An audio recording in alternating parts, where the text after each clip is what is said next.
السلام علیکم ورحمۃ اللہ وبرکاتہ۔ میں سید جاوید حسین۔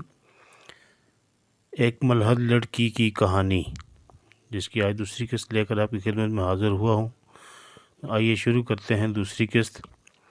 اس کی وجہ مبینہ حادثے سے ہی زمین کے گرد بننے والی وہ اوزون کی تہ ہے جو نہ صرف سورج سے نکلنے والی مہلک ریڈیشن کو زمین پر پہنچ کر زندگی ختم کرنے سے روک لیتی ہے، بلکہ اس پانی کو بھی ایک حد سے اوپر نہیں نکلنے دیتی، جو سمندروں سے بھاپ بن کر بظاہر ضائع ہو جاتا ہے۔ اگر یہ اوزون کی تہ نہ ہوتی تو زمین کا پانی ختم ہو جاتا۔ بات یہیں ختم نہیں ہوئی۔ جب یہ پانی جو کہ کھارا اور پینے یا خشکی کے پودوں کے قابل نہ تھا اوپر جاتا ہے تو وہاں بجلیاں کڑکنے سے اس میں نائٹروجن بھی شامل ہو جاتی ہے جو پودوں کے لیے ضروری ہے، اور بارش کے ذریعے نیچے آتے ہوئے اس کا کھارا پن بھی جاتا رہتا ہے۔ کیسا خوبصورت حادثہ تھا کہ اس نے ان باریکیوں کا بھی خیال رکھا۔ ابھی بات ختم نہیں ہوئی۔ چونکہ پانی خشکی کا 2/3 سے بھی زیادہ ہے، اس لیے سمندروں سے بھاپ بن کر اڑنے والا پانی اتنا زیادہ ہوتا ہے کہ اگر یہ سارا نیچے آ جائے تو زمین ڈوب جائے۔ حادثے نے اس بات کا بھی خیال رکھا کہ چند فیصد بھاپ بارش کی شکل میں بنجر زمین سیراب کیا کرے اور باقی بھاپ اوپر صاف ہو کر برف کی شکل میں نیچے آئے۔ اس میں سے بھی کچھ پگھل جایا کرے، باقی گلیشیئرز کی صورت محفوظ ہو جائے، اور ان دنوں میں بھی آہستہ آہستہ پگھل کر زندگی کو فلٹرڈ پانی دیتی رہے جب بارشیں نہ ہوں۔ ذہن میں یہ سوال اٹھے گا کہ سمندر کا پانی کھارا ہی کیوں ہے؟ یہی صاف ہوتا تو زندگی کی حفاظت کے لیے باقی حادثوں کی ضرورت ہی نہ پڑتی۔ دیکھیے، اگر سمندر کا پانی کھارا نہ ہوتا تو وہ آبی مخلوقات ہی نہ ہوتی جو صرف کھارے پانی میں زندہ رہ سکتی ہیں، اور ان کی زندگی انسانوں سمیت زندگی کی دیگر شکلوں کے لیے بہت ضروری تھی۔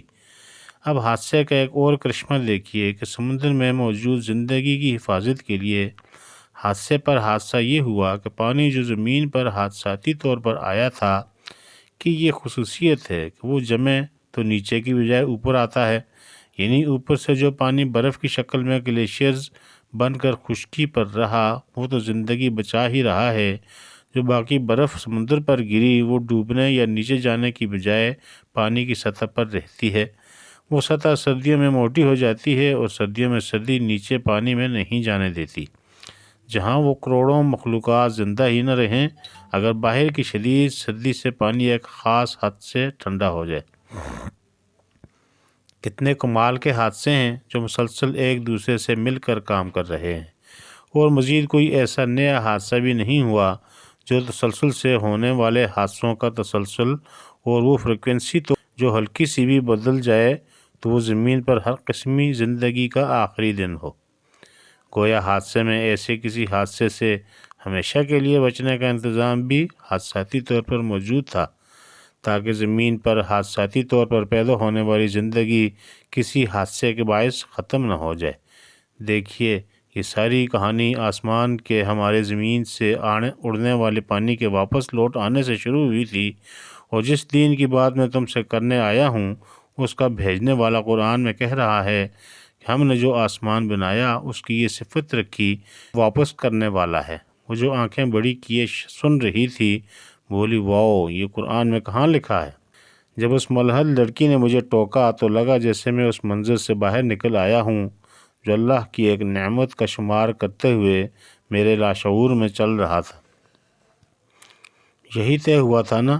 تم اپنے سوالات مذہبی فضولیات والی ہیڈنگ کے نیچے لکھتی رہو گی اور اپنی باری پر پوچھو گی۔ میں نے اس سے پوچھا تو وہ بولی، سوری، رہا نہیں گیا۔ یہ بہت سرپرائزنگ ہے کہ قرآن نے تمہارے قول آسمان کو لوٹانے والا کہا ہے، اور ہماری ڈسکشن سے یہ تو واضح ہے کہ اوزون میں پانی لوٹانے والی صفت نہ ہوتی تو زمین پر زندگی پیدا ہی نہ ہو سکتی۔ تبھی مجھے تجسس ہوا کہ دیکھوں قرآن میں آسمان کے لوٹانے کی خصوصیت کا کہاں ذکر ہے۔ میں نے اسے سورۃ الطارق کی 11ویں آیت دکھائی۔ قرآن کے تراجم عموماً راجع کا سادہ سا مطلب کرتے ہیں۔ میں نے اسے قرآن کی 6 الگ الگ تفاسیر اور لغت دکھائی تو وہ کہنے لگی، ہاں ٹھیک ہے، ابھی تک تم اپنا کیس ٹھیک پیش کر رہے ہو، آگے دیکھتے ہیں۔ میں بولا، لیکن تم اب سوال لکھتی رہو گی اور اپنی باری آنے پر پوچھو گی۔ اس نے ہاں میں سر ہلایا تو میں اپنی بات جاری رکھتے ہوئے بولا، میں تمہیں پانی اور خشکی کا وہ تناسب بھی قرآن میں دکھا سکتا ہوں جو اس وقت زمین پر موجود ہے۔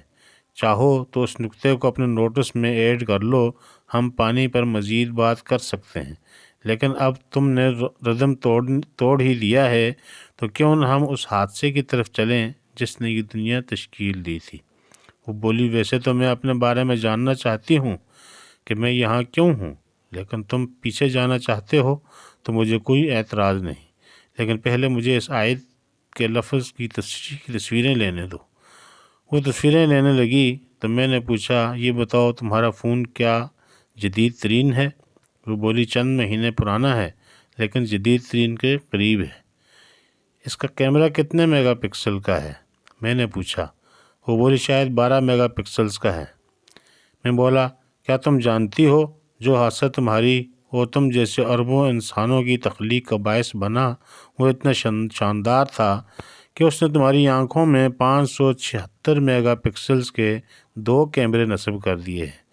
یہ کیمرے جو تصویریں کھینچ کر تمہارے دماغ کو بھیجتے ہیں، وہ اتنے وقت میں ان تصویروں میں موجود 1,07,00,000 رنگ اور دیگر چیزیں شناخت کر سکتا ہے، جو 1 سیکنڈ سے بھی اتنا کم ہے کہ ہم اسے ماپ نہیں سکتے۔